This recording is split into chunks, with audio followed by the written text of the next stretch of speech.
And up till now, that course had some stuff to read and some stuff to look at, but it didn't have an Ableton project to do hands-on. And I was like, people are asking for mix templates. I want to give you a mix template and also a lesson built into an Ableton project. So when you download it, you can look at how I did the mix, reverse engineer it, grab some ideas, and get some effects racks and stuff and play with it. So as soon as the stream comes up, I'm going to go into Ableton and show you what I'm doing. And for a couple minutes, this is just going to be a couple minutes of a little video. I'm not doing a whole tutorial on it, but just a little hello, how you doing? And I want to make sure I can see who's here. So there's my video. Boink. We got audio.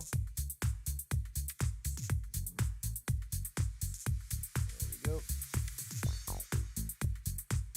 Full screen. Yes. Not watching. Cool. Give me a little comment if you're here. Say hi. And I'm going to go into full screen right now. Oh my God. I got my hand on the wrong mouse. All right. Screen share and over to Ableton Land. So you should be seeing my Ableton screen and hearing it. I'm going to turn it up a little bit.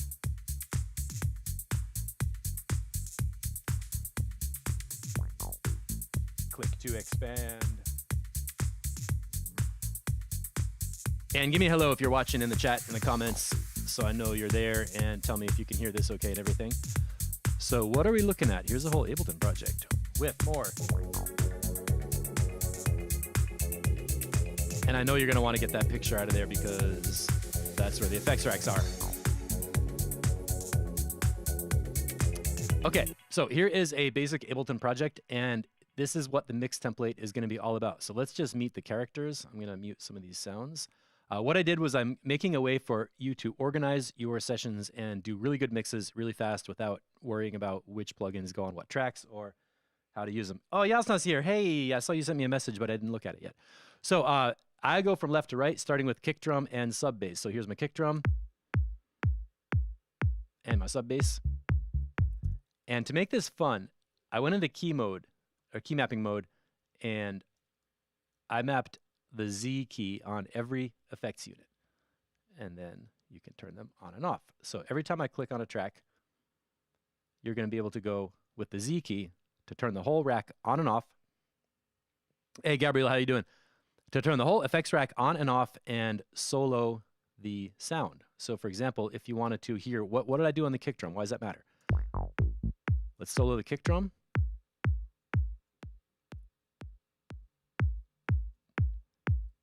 And I'm just hitting the Z key to go before and after so you can hear the difference. And that's on the whole mix.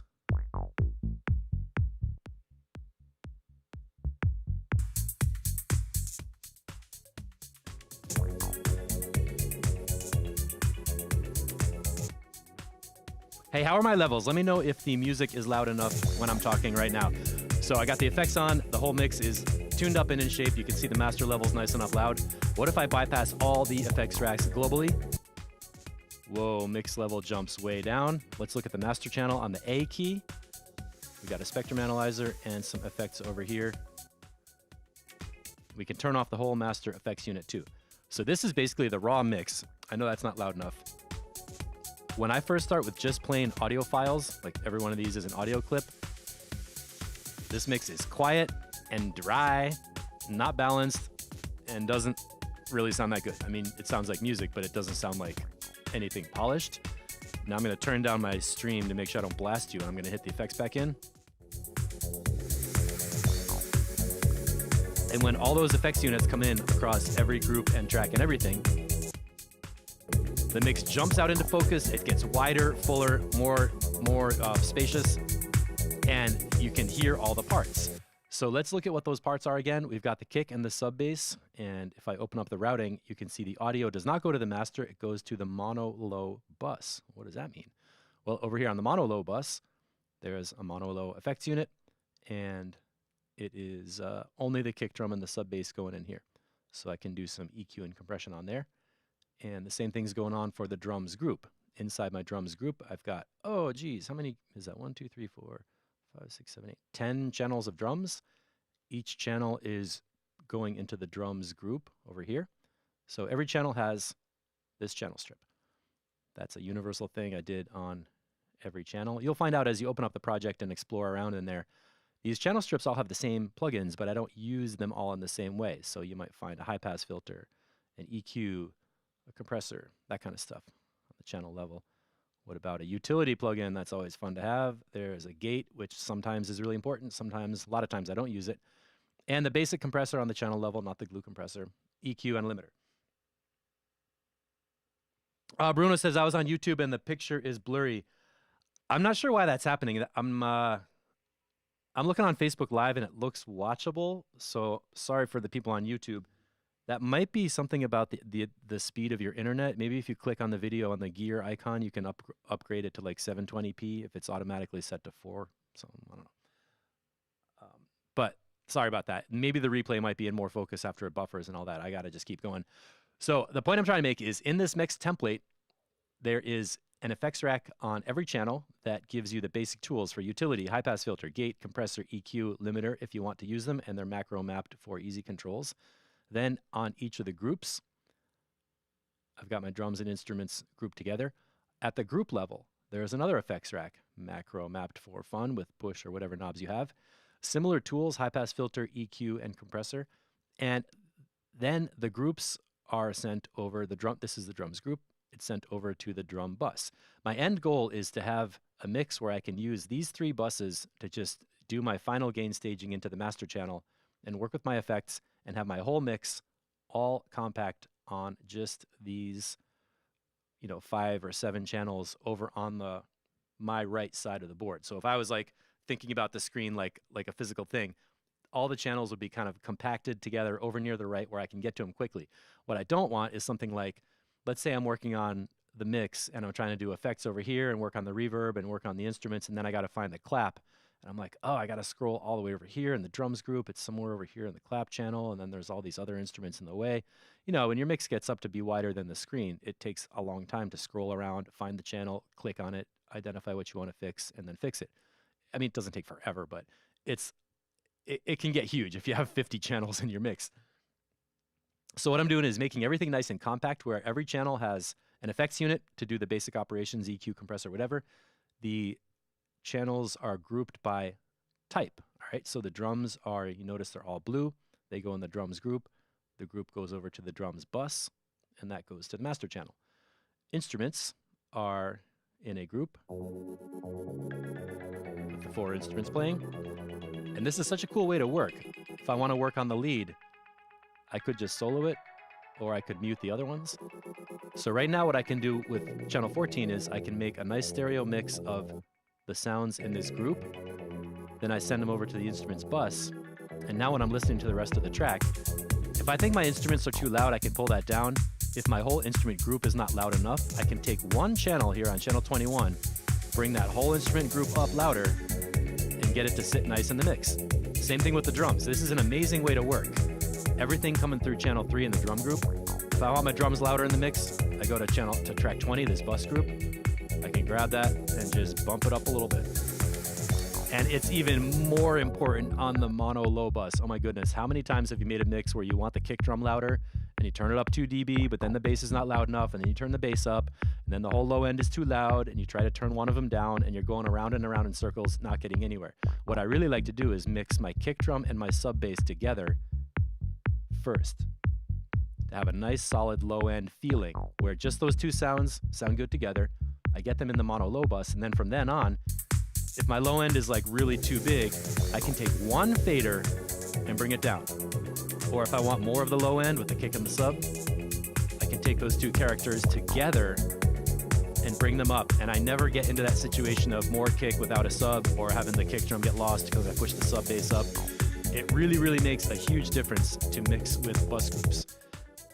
Let's bypass that again.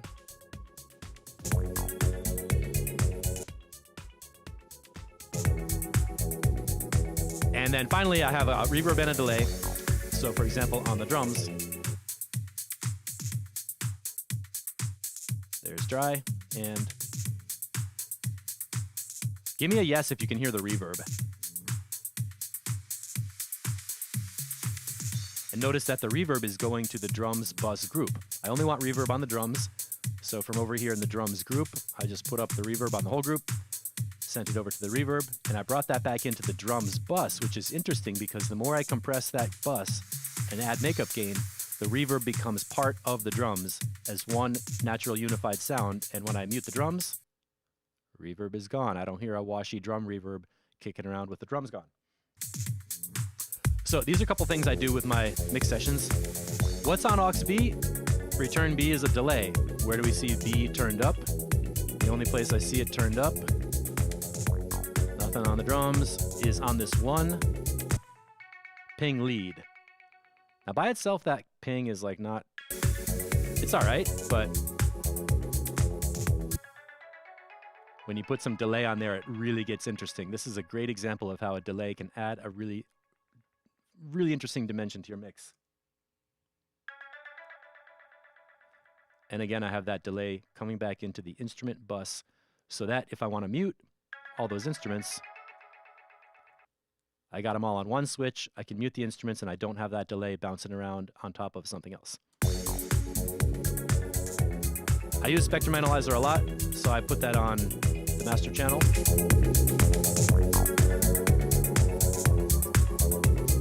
And I like to make a lot of test mixes, which means in the middle of composition or something, I get to the end of the night, I just export a mix and listen to it again the next day for a reference of where I'm going. It takes me about 5 test mixes usually to make a finished track. And Spectrum Analyzer is a huge part of that. I love to see the mix and get a feel for how it's working. So that's going to be it for right now. This is a quick little tutorial on, well, it's a quick little preview of this mix template. So this is going to be a complete lesson where, notice there's an instructions field. What we're going to do, check this out. Hey, this is Steve Knotts. Welcome to the July. Okay, that's an old link that I'm repurposing from July. What I'm doing is giving you a channel of instructions where, like I'm doing on this video, I'm going to walk through this session and say, hey, welcome to the project. You're going to learn about mixing. Press the Z key to bypass all the racks and effects and everything.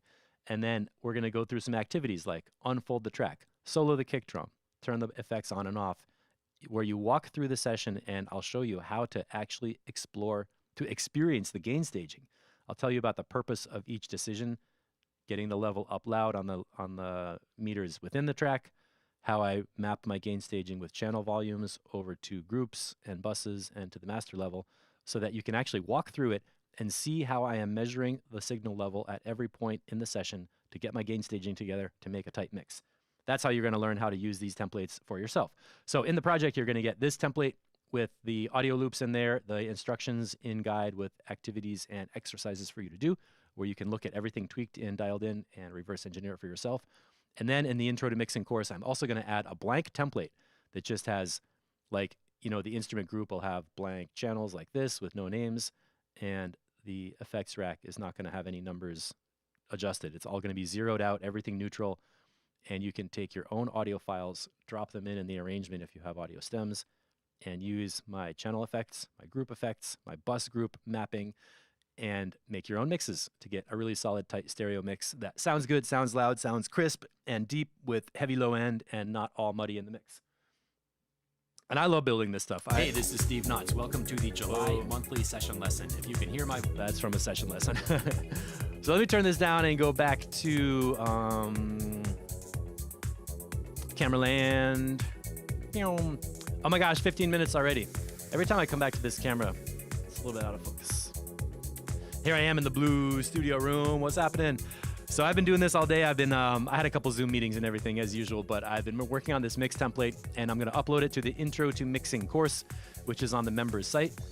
And I might as well bring that up while we're here. So there's the site. All right, let me screen share one more time and just quickly show you what this looks like. So the member site is courses.mixatexture.com. And you can go down to Intro to Mixing and Gain Staging. Get a simple recipe for how to approach your mixes and make your track sound pro, which is really what I hope you get from this course.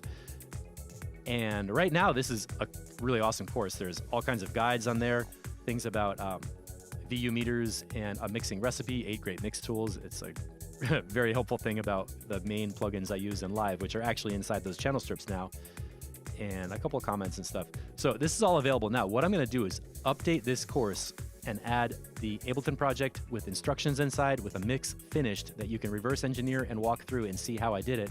And I'm also going to add a section of templates for Live 9, Live 10, and Live 11, where you can have a blank Ableton project with these effects racks and groups and buses and routing all set up so that you can drop in your own audio files and make a mix. Or if you want to get creative, you could actually take the template and use it to build new music with adding instruments and putting them into the mix. I mean, that's up to you. You can do whatever you want with it. The point is you're going to have a hands-on guided Ableton template to go with the Intro to Mixing course. Everybody who bought the course already, it's going to automatically be added, so I'll remind you to just go in there and get it. And for new people who have not bought that course yet, this is a really good time to buy it, because after I upload these templates, it's going to get more expensive because it's going to be a bigger course. So you might want to grab it now, use that discount at the top of the screen, and then when you when I upload the templates, you'll get them all included. So that's like my little promo. Looks like I don't have any more questions, except if they come in after. Yep. All right, so that's it for now. I'll let you know when this is done, and thanks for being part of Mixatecture. I'm so happy to see what's happening in this group with the tracks and comments and feedback. We just hit 4,000 people. Everything is growing, and we're getting some more activity over on Discord and on the Twitch channel and stuff. So that's what's happening. Today is Tuesday. Tomorrow I got an Ableton production instruction happening on Twitch. And then Friday, a DJ set where I'll play some more tracks from people in the group. So you can look forward to that. Thanks for watching, everybody, and have a nice night.